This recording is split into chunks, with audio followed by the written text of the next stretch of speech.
जुहार मोर ना होचे अंकिता सिंह आओ मुई आजिका किछि गुटे आर्ट बनाऊे जेनटा कि स्टोन आर्ट कहसन।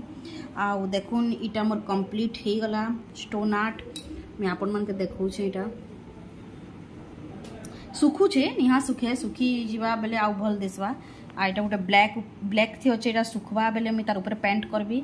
इटा ब्लू रे अच्छे इति दुहीति लाइट कलर रो मते पेंट करिका जे पड़वा किछि भी पेंट आ इटा मोर सब कलर्स है। आ जदी आउ भी बहुत किछि करबार अच्छे मते इटा घरे सजावार अच्छे सेति लगी मैं करूछे।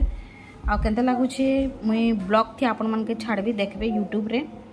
इटा एखन जस्ट टिके गुटे शॉर्ट वीडियोटे इटा देखुन मैं एमते इटा डेकोरेट करली रेड टाके गोटे झूला अच्छे झूला उपरे मुई एमते वाल थी लगे इटा देखुन केनता लागुछे।